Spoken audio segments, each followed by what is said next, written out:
Nous sommes lundi 25 août 2025, c'est l'heure du journal en français à la présentation. Je suis Ali Niali Abdul Moumouni. Les titres, 3 nouveaux dignitaires ont été intronisés ce matin au sultanat du Kassina à Maradi. On en parlera dans un instant. À Birnin Konni, la police a saisi ce samedi passé environ 30 kg de chanvre indien et près de 3000 comprimés prohibés. Les détails à suivre. À Maradi, le sultan du Kassina Ahmed Ali Zaki a procédé ce matin à l'intronisation de 3 dignitaires nouveaux, le Tafidat, conseil spécial, le Garkoua, chef d'état-major et le titre de Giwa décerné à une femme pour son engagement en faveur du développement féminin. Nous y reviendrons dans notre prochaine édition. À Konni, dans la région de Tawa, 3 trafiquants de drogue ont été interpellés ce week-end par la brigade anti-drogue. Ils étaient en possession de 39 boules de chanvre indien, chacune estimée à environ 300 000 francs CFA. Les précisions avec Ibrahim Oumarou, le chef de l'antenne locale de l'Office central de répression du trafic illicite des stupéfiants au Critis, au micro de Haruna Ibrahim. Nos agents ont reçu une formation spéciale pour traquer les trafiquants de drogue. C'est pourquoi, quelle que soit la stratégie que ces trafiquants adoptent, avec l'aide de Dieu, nos agents arrivent à la découvrir et même mettre la main sur eux. Il a été saisi environ 39 boules de chanvre indien, 2000 comprimés de tramadol, 1500 comprimés de diazépam et 500 comprimés d'exol. La valeur de chaque boule de chanvre indien est estimée à 300 000 francs. Vous voyez donc le montant est énorme. Les gens ne le savent pas peut-être. La drogue est à l'origine de tous les actes de violence et d'abus que vous constatez. À Ngingimi, la direction départementale de la protection civile a lancé dimanche une campagne de sensibilisation quartier par quartier. L'initiative vise à prévenir les accidents liés aux pluies, indique Bouyo Sekou, directeur de la protection civile de Ngingimi. Il est au micro de Abdoulaye Meina. Jusque-là, il pleut beaucoup à Gingimi.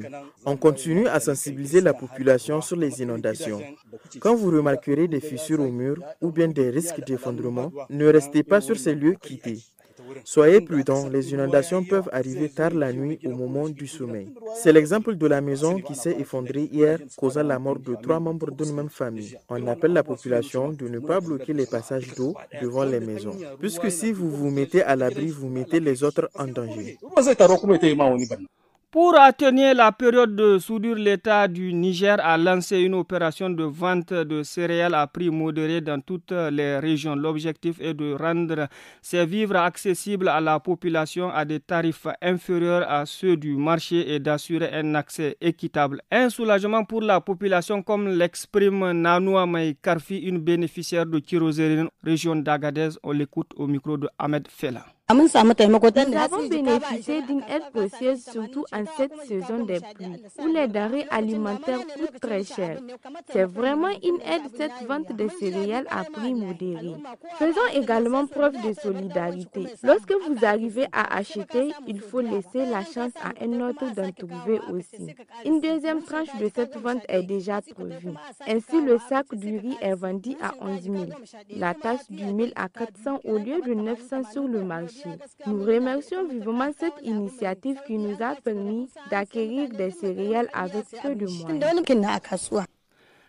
La naturopathie est devenue une pratique de plus en plus courante ces dernières années. C'est une approche de la santé qui mise sur la capacité d'auto-guérison du corps grâce à des moyens considérés comme naturels. Le médecin naturopathe Dr Maman Noura Zainabou explique les principes au micro de Suleiman Altini. La naturopathie, c'est la 3e médecine alternative listée par l'OMS. C'est une approche qui aide l'organisme à une auto-guérison. Je dirais que le fondamental d'abord, ce dont nous avons besoin, c'est d'un retour à une alimentation saine. C'est le rééquilibrage alimentaire. Et ensuite, la gestion de stress, gestion organisationnelle, la vie psychique, etc. D'une activité physique adaptée et peut-être la prise de certains aliments qui vont apporter un plus nutritionnel dans votre alimentation. C'est ici que prend fin ce journal. Merci de l'avoir écouté.